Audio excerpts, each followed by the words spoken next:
Another fine day at Camp Dynasty. I am Counselor Austin, joined by Counselor Collin, and we have been building to this point for several months because we are talking about Week 14 championship weekend and the last weekend of our college football season, Collin. It's a little bittersweet getting to the end. Like you're looking forward to it all year, and then it comes and you kind of realize that it's over. It's true. I mean, I mentioned last week, like I'm ready to get into draft season, start ranking these guys, but then you realize that comes at the loss of Saturday's college football. That whole thing is coming to an end. And while the drama is still boiling hot, we have bowl season, college football playoff season ahead of us. We're going to talk about that later. Just know that it was an unfortunate series of events as far as I'm concerned for Camp Dynasty's own Florida State, but we'll have a chance to break that down in a little bit. We're going to be talking about some of the top performers from this past weekend, championship weekend, and unsurprisingly, we have a lot of players from the same teams or just a few games. Yeah, we kind of have a condensed slate this week. And that means we're going to be handing out less badges than usual because there was a little bit of a smaller slate of games. And then we also are going to have a proper send-off for the 2023 campers. We've been doing all grown up for the last 13 weeks. And this is the last week before we get into the 2024 draft season. So we're going to bid adieu to the 2023 guys with a little bit of a extended all grown up segment. So to save a little bit of time for that, cut down on badges a little bit, which also works out because of the limited slate. Yeah, think of it as a bit of a mini finale. We are moving out of what we call phase one. It's one of the phases here where we're real professional about this when we schedule it up, but we're moving out of one phase into the next. And like you said, it's been fun to talk all grown up, talk about these players from last year that we followed this whole cycle with, and now getting a chance to do that with these 2024 guys, which we have gotten to know much, much better over the last 3 months or so here. Before we jump into badges, though, I want to get your thoughts on this. The Heisman finalists came out very recently. We got Michael Penix, we got Bo Nix, we got Jaden Daniels, and we have Marvin Harrison Jr. So what are your thoughts on the Heisman finalists? I mean, it's not surprising, I would say. It's the three quarterbacks with the best stats, and then it's Marvin Harrison Jr., who's the best wide receiver in the nation, but there are guys at their receiver position, guys like Malik Neighbors, like Rome Odunze that we've been talking about all year, that have better counting stats than Marvin Harrison Jr. Yes, the eye test might be better for Marvin, but when has that been a factor in Heisman voting? So is it confusing? Yeah, but I don't think they're going to give it to him anyway. I think it's Jaden Daniels' award to lose. Yeah, I think I agree with that. It's interesting because, what does it mean then for the Blitnikoff? Like I think we've come on here for 2 weeks and said it's Neighbors, lock it in. Well, now you find out maybe they're going to do a little bit of a makeup situation from last year based on how the Heisman shook out. But we'll find out. Let's get into it. We're not talking about any of those players this week. He's going to get a Career Achievement Blitnikoff Award. Yeah, I kind of support it. I get it. I mean, it's like the Leo Oscar, Right. Yeah. Like, he gave it to him for The Revenant. It's not his best movie, but like you got to give it to him. It's time. And for him, there's not going to be another opportunity. So, right. All right, let's dive into it. It's becoming a reoccurring theme here at Camp Dynasty that Tails never fails. And you've got first pick again this week. Finally, this is over for the year. I don't have to worry about it anymore. We ended on like a 5-week losing streak.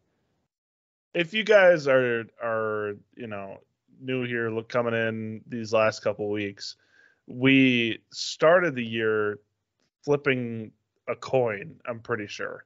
And then we moved to a digital coin flipping method. Reverse that. Right. We were digital, then we went physical. Then I used like several different coins along the way, and still I can't get it right. Yeah, it is. This was meant to be 50-50. I when we did the coin flip today, I was like, man, I feel like you should go first. I feel pity at this point. But I went first, and I took Adonai A.D. Mitchell out of Texas for his game against Oklahoma State. He had 6 catches, 109 yards, and a touchdown. He has been, at the beginning of the year, he was not on the radar at all. Not somebody we talked about, not somebody we said to, keep an eye on, nothing like that. And he has, been fantastic this season. He has 813 yards on the season and 10 touchdowns. I think he's gotten 2 separate Mr. Touchdown badges because of the limited usage that he had. He started to kind of get more targets as the season went on, but early in the season, he was only getting, around 5 or less. And he was like hyper efficient getting touchdowns. And then as the season went on, you start to see him put up higher target totals. And in this game, gets to 7 targets and is, with Xavier Worthy, the 1-2 punch that Texas has. And they were passing all over this Oklahoma State team. Ewers had over 400 yards passing. So there was plenty to go around, but Mitchell just looks really good. He's a crisp route runner. He has speed. He has solid hands. His touchdown in this game got a little push off, but it was like the legal push off, which is a pretty savvy move for a young player. So 6'4", about 200 pounds, great size. It's just a guy that has come on during the season and has been starting as the mock drafts start to roll out. You're seeing late first round or early second round pick. So this is a guy that I like a lot, that it looks like NFL circles are liking, and has been impressive. Yeah, a big reason why this player doesn't really live on your preseason radar much is because of just, he didn't have a lot of volume his first 2 seasons. This is a player transferring from Georgia. If you've watched the Georgia dynasty building itself up over the last few years, you've definitely seen this player. But last year, 2022, dealing with a lot of injuries, other things, only has 134 yards receiving on the entire season.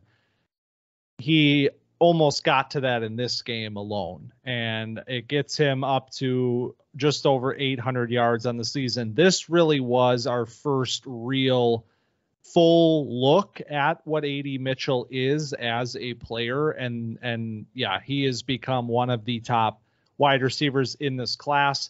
I think bit of, up and down inconsistencies. When he booms, it's really good, and then he'll disappear.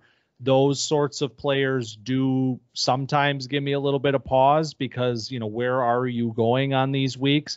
We're going to find out more about A.D. Mitchell and how this season looked when we start grinding the film. But like you said, great hands, 1 drop, 77 targets this season, been pretty solid in contested situations as well. And we know he's got the speed to go with his size. So He's a very interesting player, and Texas was on fire in this game. This will not be the last Longhorn we're talking about today.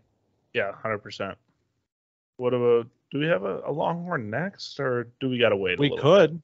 I can change the script. There are no rules here. I don't think, no, I think the next guy is worth talking about at the top. Should I do it? I think you should. The reason that this is happening is because for the first time in our badge drafts, I took an IDP with my first pick. And it was my and your first overall top ranked IDP coming into the season. And that is Jared Verse, the edge rusher from Florida State. Verse came into this year with a lot of momentum. There was a lot of belief that he might even be in the 2022 class. We didn't talk about him a ton last year, if at all, but that momentum started to build. And then all of a sudden he says, I'm coming back to school. It's like, okay, we could see something crazy this year. Didn't exactly go that way for the majority of the early part of this season, but man, Jared Verse has come on in a massive way down the stretch this season, and it culminates in the ACC championship game where a team gave their all in an amazing defensive effort, beating a top 15 opponent. Jared Verse, 9 pressures, 3 sacks. These are PFF numbers. That is back-to-back 3-sack performances according to PFF. He has arrived as the guy that we thought he was going to be coming into the year, and I think there's a lot of reason to believe that he's going to reclaim that very high round 1 NFL draft capital that we expected him to get. Yeah, if you look at real stats instead of PFF stats, he had 2 sacks in this game. He had 2.5 last game against Florida, which is still an incredible way to end your college football season.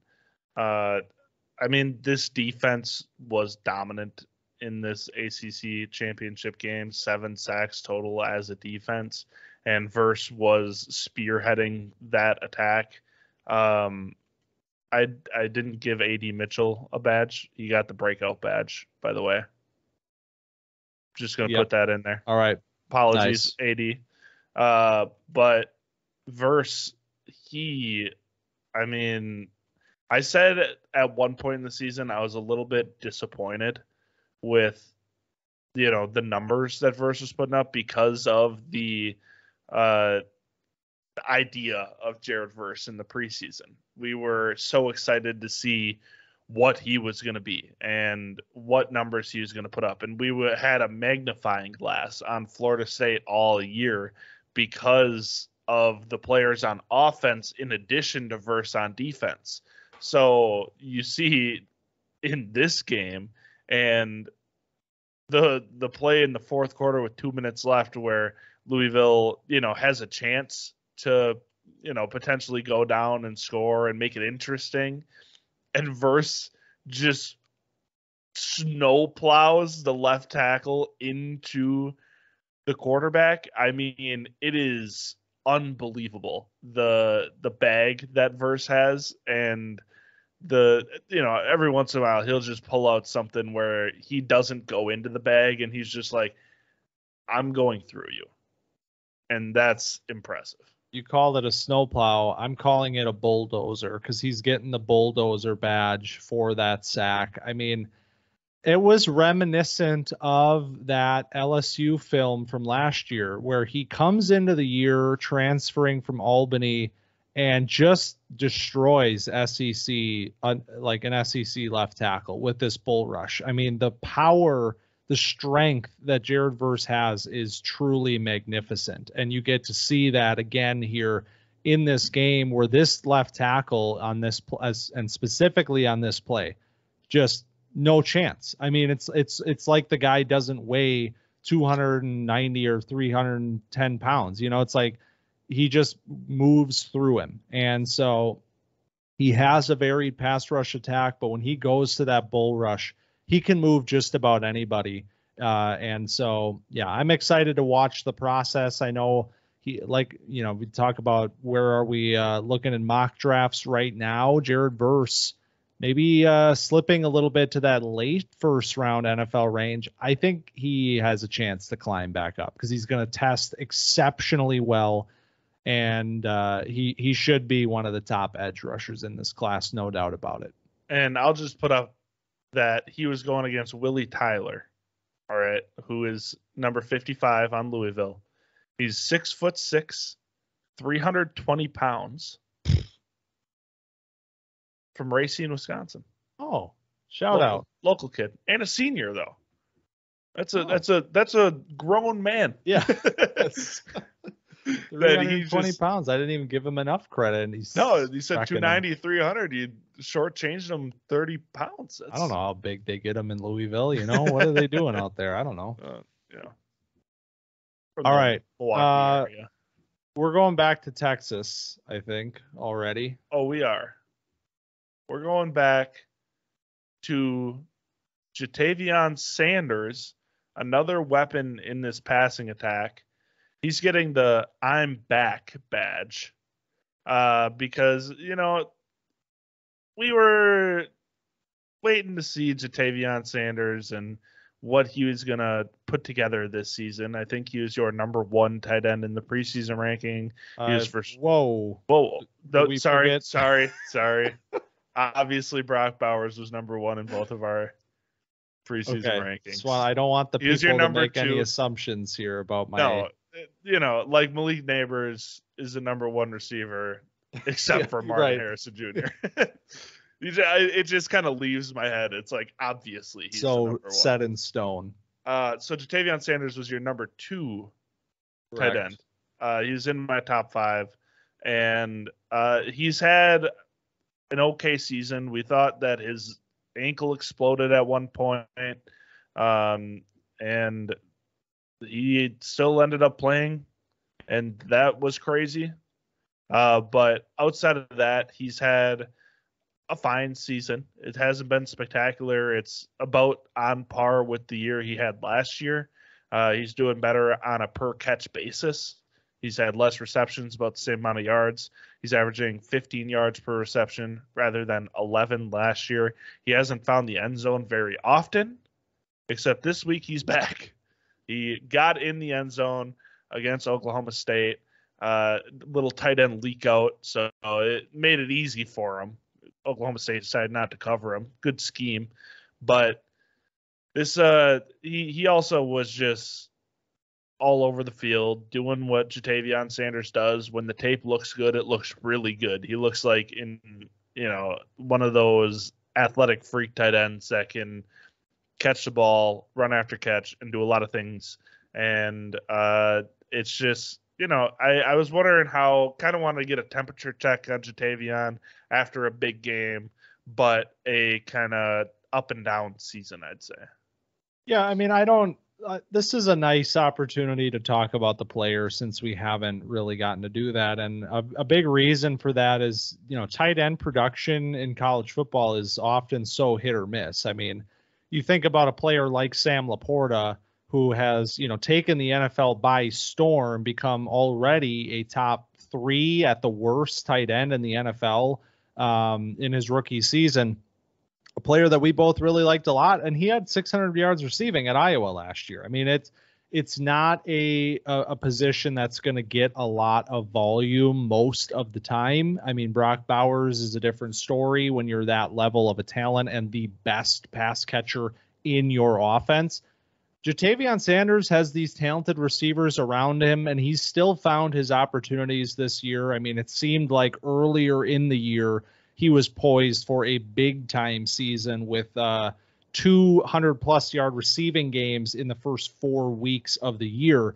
Kind of tapered off a little bit in the middle of the season, and there were, maybe some quarterback things that were happening as well with Texas. But we get Quinn Ewers in this game. He looks phenomenal. We get Jatavion Sanders looking like that, uber athlete tight end. And then you get a flea flicker where they get him out in space like that and get him a nice, easy touchdown. But I have not cooled on him as far as I am aware. I think this season has been pretty solid, and no reason for me to think that he has regressed in any way. I have to say it. Ban the blocking. So we highlighted it against Alabama in week 2. I mean, he was isolated on Dallas Turner quite a bit in that game, and we're like, well, benefit of the doubt, Dallas Turner, he's a freak. But you look at this game, and he misses a block on a screen outside to A.D. Mitchell, where, I mean, he's the blocker. It's one-on-one. And then he also, on those inside zone plays, a lot of times it's a little iffy clearing that D end out. But when you're looking at the receiving tight end part of things, it's really nice. But when you're a tight end, you got to do both. Yeah, that's the concern. It's been the concerning thing. Yeah. That was what was so limiting about this player coming into the year, was like, you see his athleticism and his upside as a receiver very unbalanced by his blocking ability. And like you said, I mean, it doesn't appear, based on what we've seen through the year, that he has seen much improvement in that area, which will impact him that has been a story time and time again with these young tight ends. If you come in and you can't block, you will not see the field and you will struggle. So it's a player to be, conscientious about that when you think about, where am I going to draft this player in a dynasty situation? Luckily, we don't need to have the answer to that today. But I still excited based on the receiving ability for sure with Ja'Tavion Sanders. And we're not going to stray too far with this next badge either, because we're going to stay right in this Texas offense. Mention the talented wide receivers alongside of Ja'Tavion. We already talked about one of them. Let's talk about the other one, Xavier Worthy. He's fucking fast. like we've been low on him, and he's not going to even crack probably my top 8 receivers in this class at best. I mean, but what he does better than anybody in this class, perhaps. And you see it on that first play. I believe it was his first catch in this game, where you get him on a screen and all of a sudden he's just 30 yards downfield. I mean, the acceleration that this player has is truly ridiculous. And we mentioned, some of the areas of his game that need a little bit of work. One of them was hands. Well, they got a little bit better this year. I mean, we're down to 5 drops on 113 targets. That is 6.4% compared to a plus 10% drop rate last year. So maybe there's going to be a fun surprise waiting for me when I dive into Xavier Worthy's film from the 2023 season. But man, I don't need to watch much film to know that this is going to be one of the fastest players at the combine this year. Yeah, absolutely. This is the premier deep threat player in the class, and Worthy is more than a deep threat, but I think whoever's going to end up taking him will need an injection of speed into their offense that Xavier Worthy will bring day one. And the play that you're talking about, where he just burns down the sideline, he's done a few times this year where they just jutted out to him and let him go. And it's a lot more than just, running straight down the field and then catching it between 2 safeties and outrunning everybody. He is, picking blocks and finding seams and breaking angles. Like, this guy is unreal. Like, I love what he can do with the ball in his hands. And he's going to add an element to an NFL offense day one. So I don't know where he's going to end up in my rankings in terms of, because like the question with these guys is like, what does the fantasy production look like, and how are we going to have to take that into account? Like, he's one of the better players in college football, but how does his skill set translate into an NFL offense? And I think that's the hardest part of this.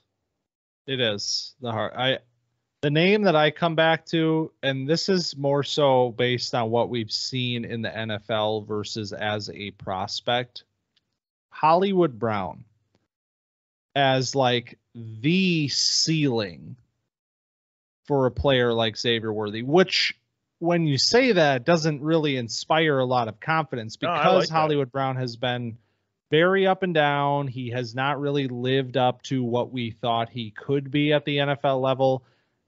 But a player that, you know, he's going to flash once in a while. If he's on the field, he's a threat. And, you know, it's like, I don't know. That's the name that I keep coming back to with Xavier Worthy, but we'll find out. I was thinking Jameson Williams a little bit. That's the mold, man. That's the mold of player that, I mean, there's all sorts of, you know, nuances to the speedster guy, the small, speedy receiver, but it scares people in Dynasty, and for good reason, because we see how it doesn't manifest in a big role, especially when you got shaky hands. That really limits you, and that's something we've seen with Jameson as well. So long way to go, but a player, you know, the archetype, and you just got to figure out what does the ceiling look like with the talent that he has. But we are staying in this game, Colin, but we're not talking about Texas. We're moving on from Texas in this one, and we're going to talk about some speed. Talked about Xavier Worthy on that play, but why didn't he score on that play? Because Nicholas Martin is getting the chase down badge. Nicholas Martin is a linebacker for Oklahoma State, and he's number 4. You'll see him on the film if you're watching it, because the guy is absolutely everywhere. In this game, he had 13 total tackles, 8 of them solo tackles, and an interception.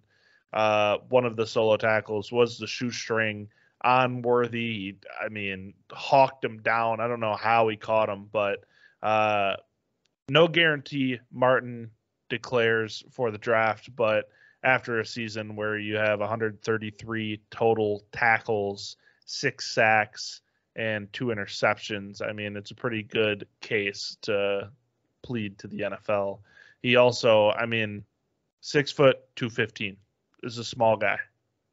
You know, undersized linebacker. We've talked about it all year with a bunch of different guys, but he's even, you know, he's got a slighter frame than some of the guys that we've talked about as a small guy. So that's something that's concerning, but he is super, super athletic. Like, it shows why he's so small in his athleticism, in his sideline to sideline speed.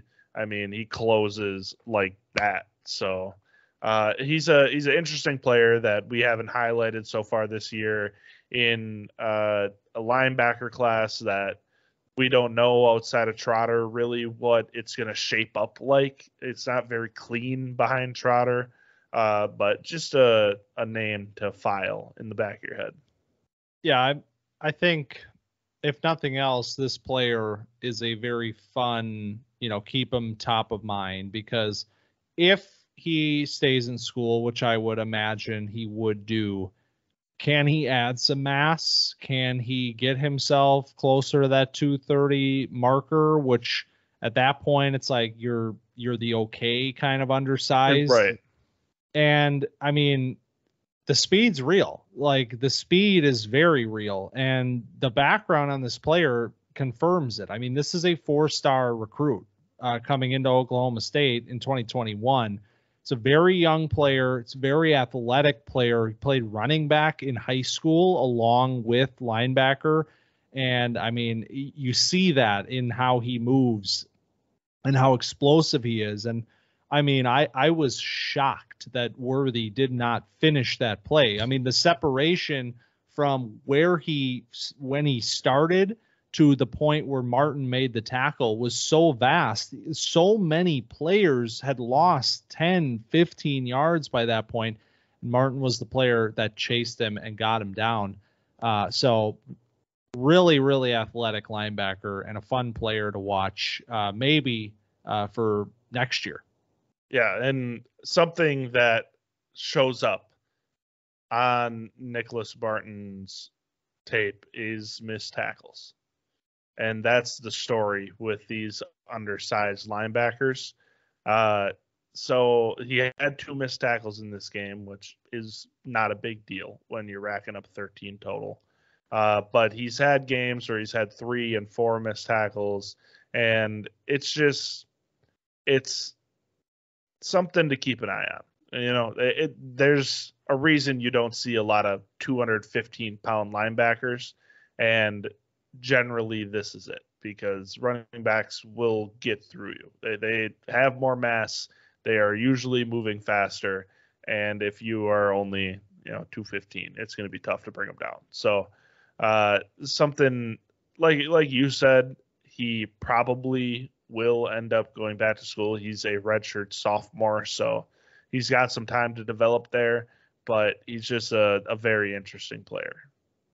Yeah, definitely.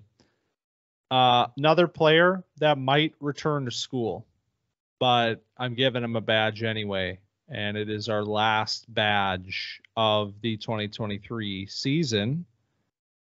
It's going to Jalen McMillan. Wow. Yeah, that hit a little bit there. Kind of, yeah.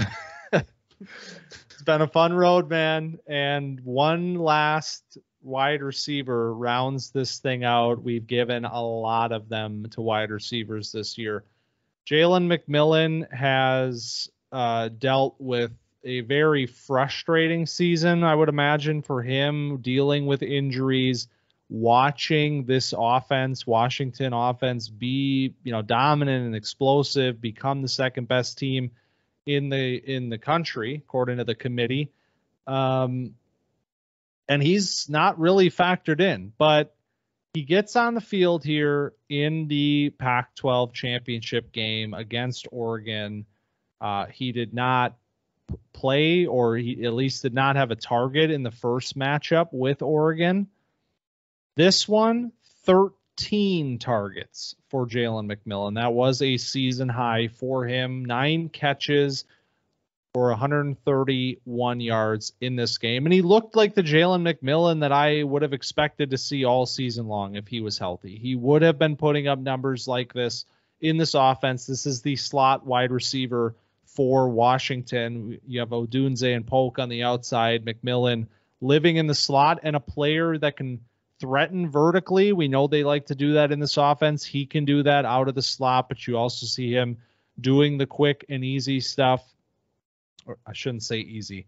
The quick and short stuff. It's definitely not easy. I was going to say, that's kind of derogatory to slot receivers. I'm just thinking about playing like Madden or NCAA, and it's like I'm just going to audible or hot route to a quick out because it just can't fail. And yeah, because so that's why it's so easy, But yeah, Jalen McMillan, the reason I say he might return to school is just simply because of the nature of this season for him. With this deep and very talented wide receiver class, is this injury-riddled season, how he wants to go into the draft. This is his 4th year, but, I mean, he's one of these players that has that additional year of eligibility, I'm pretty sure. So will we see that? I'm not sure, but really nice finale for this season for Jalen McMillan. I like that. I have no idea who has eligibility and what it's a complete mess with the 2020 stuff. Yeah. But McMillan, I mean, I wouldn't be surprised if he went back because of the injury-riddled season. But man, it is fun when they are all healthy on that Washington offense, because when it's firing on all cylinders, and McMillan and Odunze and Polk, like you said, are all out there and available. It looks like this. And that's what it looked like early in this season. He had 95, 114, and 96 yards before he went down with the injury. And then comes back and, plays against Washington State. Offense struggled in that game altogether. Only had 26 yards and then gets back to it against Oregon, plays full game, and has 131 yards. So he's just a really good player, and he can do it after the catch. He's very sound through his entire game. So I hope that he comes out to make this wide receiver class even stronger because, it is one of the heaviest classes I've seen in a while. If everybody that we expect to come out ends up declaring, but if he puts his name in the hat, it'll be a really, really good class. And we'll still see with Polk if he does, because we don't expect him to either, for sure. But you never know. You could see all three of these receivers come out and get drafted reasonably high. Yeah. This is the part of the year where we start to find out, who's actually in, who's actually out. And the wide receiver group, like you said, with how deep, talented it is, will be interesting to see how these guys think about it. Because you remember a guy like Rome Odunze last year is a player that he could have came out last year. And he decided, I'm going to come back and become a top 15 draft pick. And that's exactly what he did. So we'll find out more. That it's starting to happen. We're starting to see the declares coming in now. Braylon Allen, after our discussion last week, very shortly after, officially declared. So they're going to keep coming in now as we get into bowl season. But Collin, Caleb Williams is not playing in the bowl either. That's right. Caleb Williams, he hasn't officially declared yet. I'm a 50-50. It's up in the air. I'm going to wait to see who. No, buddy, you're done. And you're going to be the dollars. Yeah, you're going to be the first pick. Don't worry about it. But yeah. All right. That is the last of the badges for the 2023 season. For the 2024 campers, it is all wheels up from here, getting into the thick of it with draft season. But there is still time to make one final call home, and it's a bit of a special one this week. The College Football Playoff Committee. That's who I'm calling this week. You want to know why I'm calling the College Football Playoff Committee? No, you already know why I'm calling them. Because Florida State, an unbeaten Power 5 conference champion, one of the most talented teams in college football for the entirety of the season, went out, won a grinded out, gritty game against a top 15 opponent on the strength of their defense, and did not make the Final Four. They will not be playing for a national championship after giving everything they had for an entire college football season. Collin, what are your thoughts on Florida State being left out of the Final Four? It sucks that it has come to this, because I would have rather seen Florida State in than Alabama. Florida State has had such an impressive season, wire to wire. And it obviously just comes down to Jordan Travis. And as much as I'd like to see Florida State in there and as deserving as the team top to bottom are, that's all the committee cares about, apparently, is that Jordan Travis is not going to be playing in this game, even though we've seen this team win without him. And the thing that like broke my like I was like, you know what? Alabama might be, I don't know, it's close. I get it if they don't pick Florida State. And Jordan Travis is like, I wish I would have broke my leg sooner so they could see how talented this team is. I was like, man, that hurts. That you even have to think like that to. But man, we've talked about the nameless, faceless committee and how they make these decisions, and it's just kind of out of the team's hands at one point is insane to me. But here we are. There's a video of the late Mike Leach speaking about the nature of the college football playoff and the committee that decides on who the 4 best teams are. And in summary, he essentially says, you know, a bunch of people with suits gather around, say, you know, let's crack a beer and talk about, you know, who the best 4 teams are. It'll be fun. And, you know, we don't have any implication to the game of football. I mean, when you go and look at these guys, half of them are, you know, former coaches. Okay, great. Half of them are professional meeting people.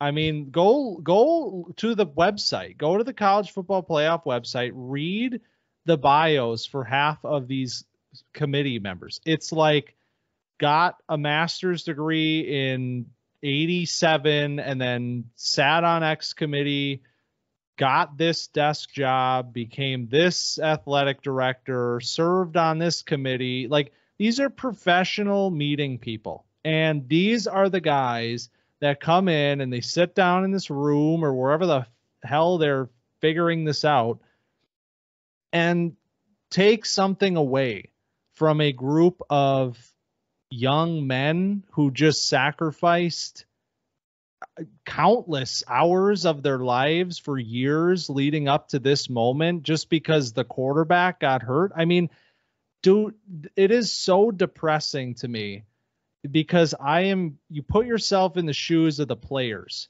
that went out and played in the wake of Jordan Travis's injury. And you essentially told those players that what they did in those 2 weeks meant nothing. They shouldn't have even went out and played Louisville. They shouldn't have even played that game, put their bodies on the line to compete, to earn this spot. They shouldn't have even played in the game because what we learned is that it meant nothing and that wins and losses mean nothing. And I don't care about the quarterback's injury. They wrote that clause in there. Oh, we have to factor in injuries and, extenuating circumstances. You can't do it in this way. You can't do it in this way. It is so disgusting to me that they took that away from those players. And, if I was, there's obviously a fallout happening here, and you have politicians writing strongly worded letters, and it's going to be a big show for a while here, but I really do hope it sparks some sort of change or something to happen here, because the big, buzz phrase with this situation has been, it's not a playoff, it's an invitational. And we've found out that is exactly the case, because these teams aren't playing in for anything. They're not playing for anything. They're just playing to appease this group of geriatric men. Yeah, I've been trying to find the page of the playoff committee, and I found it. You're not wrong about how this looks on its face. But also, if you look, there's an employment opportunity.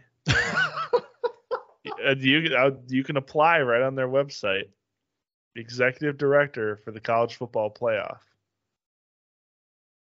I'm in. We have a chance. I'm credentialed for this, right? You know? Well, qualifications, bachelor's degree. You have that.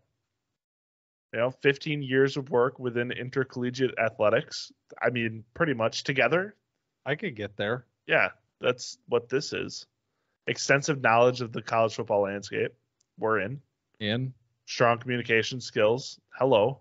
In. Commitment to diversity, equity, and inclusion. They're not, so why do we have to be? Strong written, verbal communication skills. Ability to work effectively in collaboration. I mean, this is like...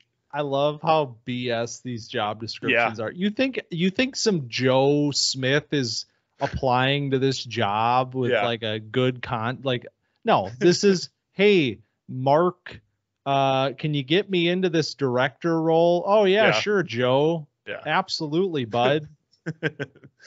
But I mean, this will never be the right way to go about it. And they're going to expand to 12 teams, and same thing is going to happen.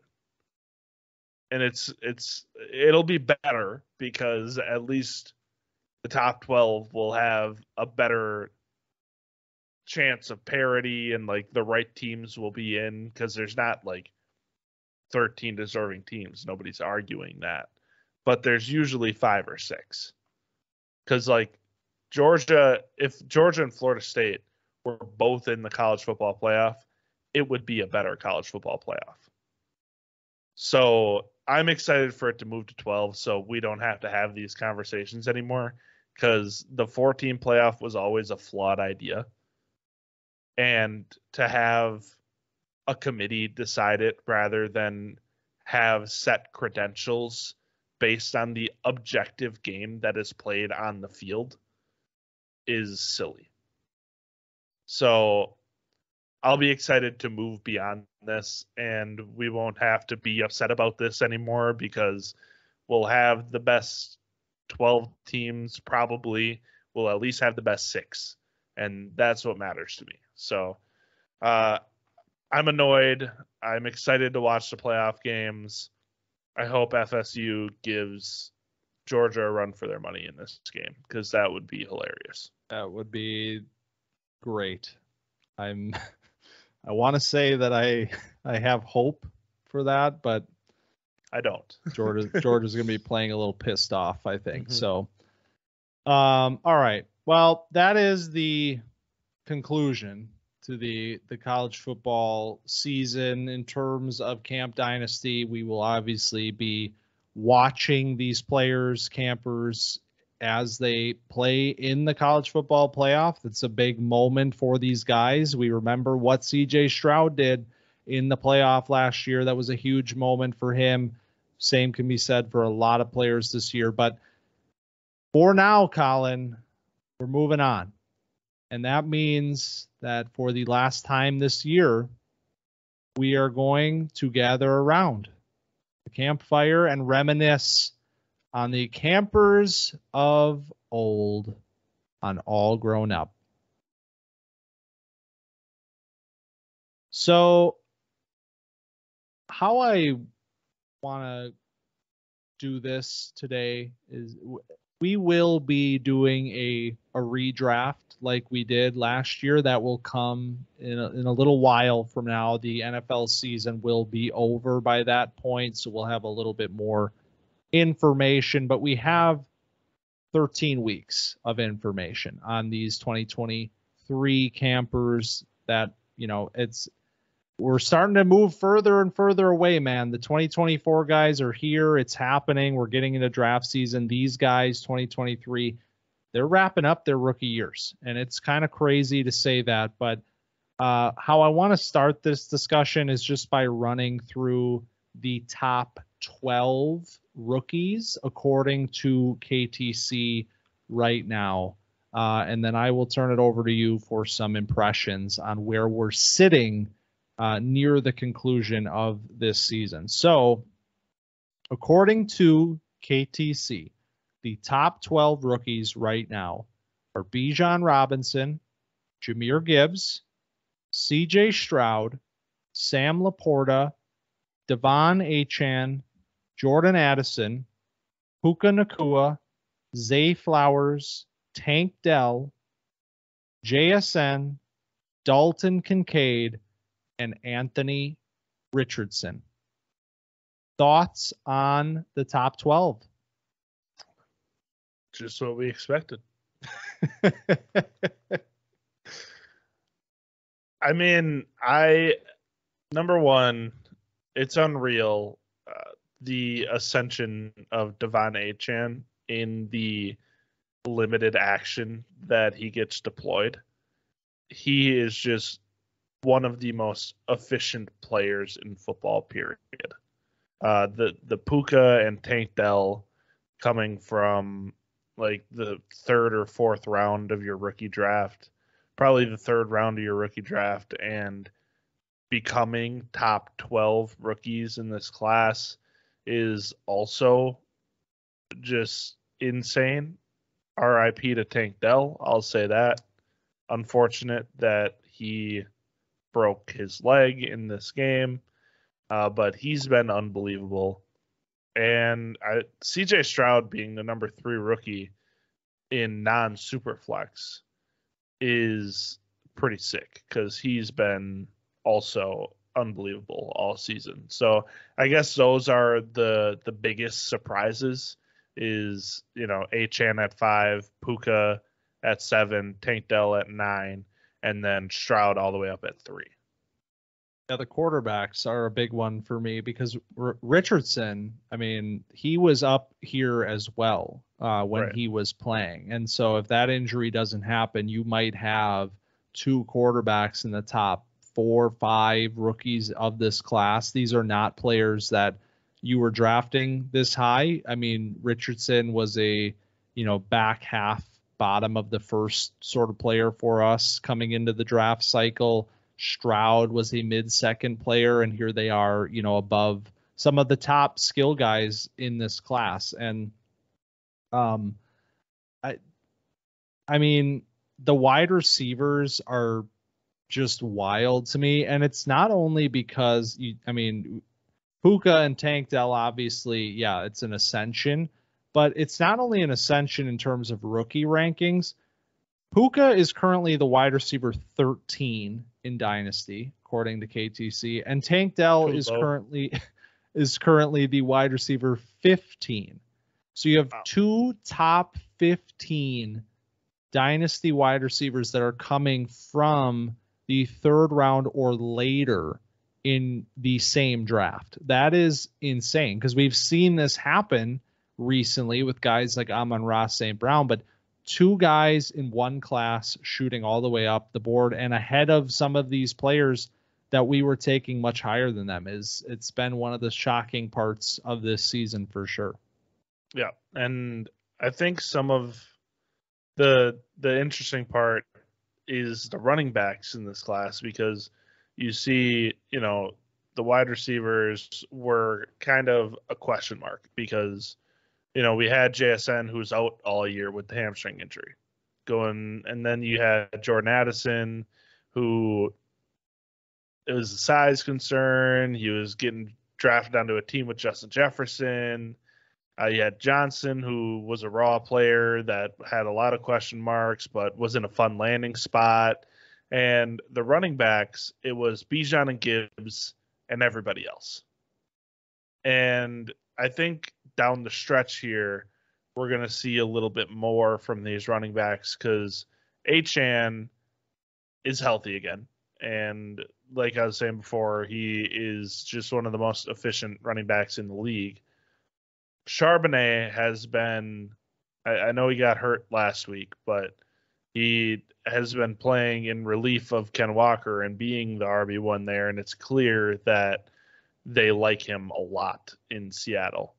And Tyjae Spears should be starting next week because if you get concussed in a game, which Derrick Henry left with a concussion, you generally do not play the next week. And he is the only other running back on that team that has gotten a touch outside of Derrick Henry. So it's been only Derrick Henry and Tyjae Spears to get touches on that team. So if Derrick Henry's out, you might be able to see what the future of Tyjae Spears' value looks like.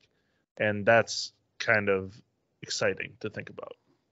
Yeah, it is, because like you said, the running backs, I mean, it tends to maybe not materialize immediately, especially with these later players, but as time goes on, year 2, year 3, opportunities come and suddenly you have players. And that's something I think that we'll get a chance to talk about later after this season, getting into redrafts, like who are these running backs that we're interested in that maybe didn't have those opportunities this year, but guys that we still think are very talented players. And there's a few of them that I'm looking at already, but I'll save them.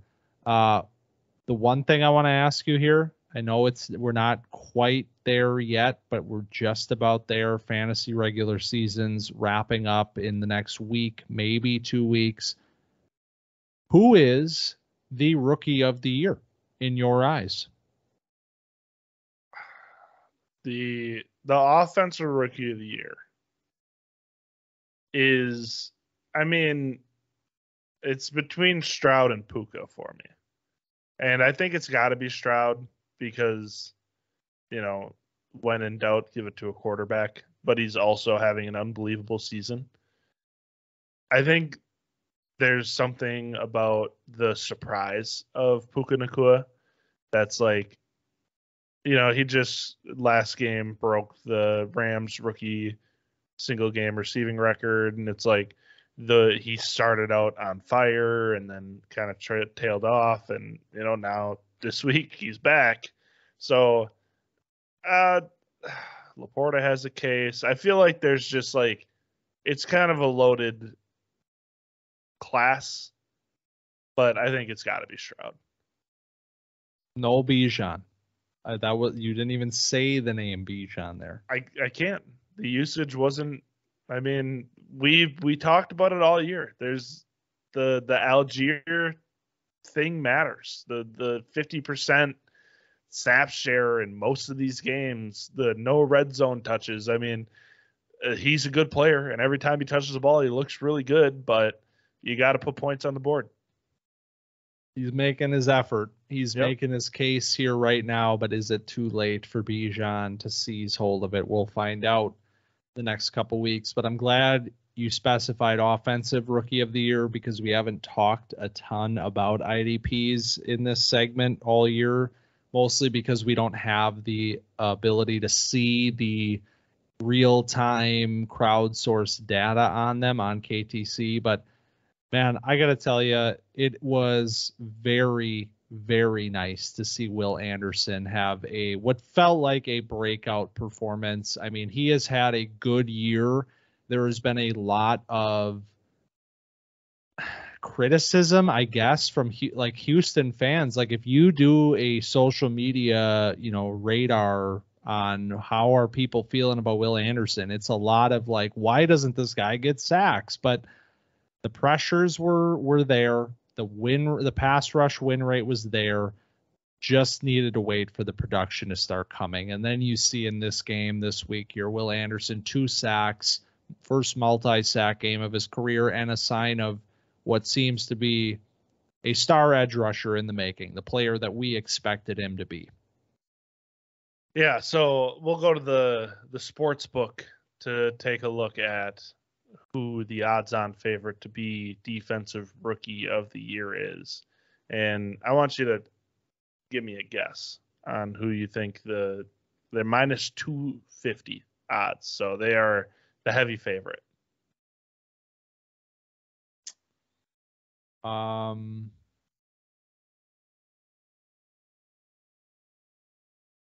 Devon Witherspoon. Jalen Carter. Oh. Jalen Carter is the odds-on favorite. Witherspoon is second. Okay. At plus 200. And then it drops off to Will Anderson at plus 1,600. So right now it's a 2-man race between Jalen Carter and Devon Witherspoon, who both of them fantasy value is there. And Will Anderson is, like you said, the production's got to catch up with the stuff he's doing on the field. So the guy that I want to bring up that's been really nice, that's a rookie that you probably got on waivers, is Tuli Pelotu.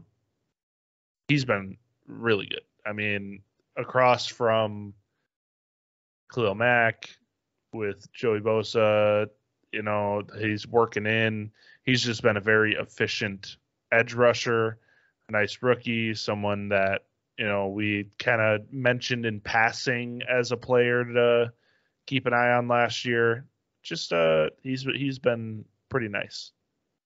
Yeah, it's on me that we haven't talked enough about some of these rookie edge rushers in this all grown up segment, just because there have been a number of them that have been flashing something, which is the exact sort of player that you grab, you stick them on the bench, maybe you had them in a taxi spot, and you just wait for that maturation to happen. Tui Pelotu, that's a great call out. He's one very young player as well that's already flashing at the NFL level, only going to get better there. Same can be said with BJ Ojulari, another young, very young pass rusher that gets good draft capital as well to the Cardinals, and he's had some flashes down the stretch as well. So there's a few of these guys that if they're available, somehow still pick them up, because there are opportunities for these guys in the years to come. And they've already shown a bit of, flash thus far. I agree. I mean, I'm still, Jack Campbell had his best week. Yeah. 2 tackles for loss. Hello. I saw Drew Sanders on my screen this weekend, and I remember that he was a player. Yeah. Well, he's raw coming in. All right. He needs some time to develop. I know. Him and Don't Quentin give Johnson. up. Don't give up on Drew Sanders. I'm not giving up on Trenton Simpson either. There we go. All right. Well, that is all grown up, week 13 of the NFL and week 14 of college football, which marks the end of this part of the process. We will be coming back hot next week and kicking things off in style, because it is the Camp Dynasty Rookie Mock 2.0. It's not even the way too early anymore, because we already did that. We did it in August this year. Wow. We're already on 2.0. We're kicking it off. Maybe we'll have a special guest again. I don't know if you remember from last year. Maybe we'll get the big guns in to help us out, get some different perspectives here at Camp Dynasty, which are always welcome, because we just sit here and echo chamber ourselves for 8 months, and that's just how it goes. So we need somebody to come in, put us in our place. So I'm looking forward to it, Colin. It's been a long road, and get to look at this class holistically, start thinking about, hey, my fantasy season's wrapping up. I have the 7th pick. What am I looking at there? Yep. We're going to start to figure that out real quick. Yeah, we need somebody to come in here and tell us we're crazy for not taking Blake Corum. We know that he is good for that. Yep. All right. Well, if you enjoyed our discussion this week, be sure to follow us on X, formerly known as Twitter, at camp_dynasty, and TikTok at camp.dynasty. And also check out our YouTube channel, where video feeds of the pods typically go up on every single week. We may have missed one last week, but this one will be up. So catch us there. It happens. Everybody makes mistakes. There's a lot going on here. A lot of players, a lot of tape, a lot of things to keep track of. And of course, follow, subscribe, like, rate, review, share the podcast feed if you enjoyed as well, because it is still the bread and butter here at Camp Dynasty. And with that, we're moving on, baby. Here we go. Let's get into draft season officially. The Brugler mock 1.0, Oh that my drop, that's God. how you know it's draft season. We're hitting this Magic. at the perfect time. Oh, thank goodness. Here we go. I can't wait to dive in to watch some 80 Mitchell. God damn it. Gonna be a lot of takes coming out of the next several weeks. Remember, Hopefully, we do the mock, then it's positional rankings for 5 straight weeks. So we're going to figure this out real quick, and it's going to be a blast. So thank you for stopping by Camp Dynasty this week, and we'll see you next week.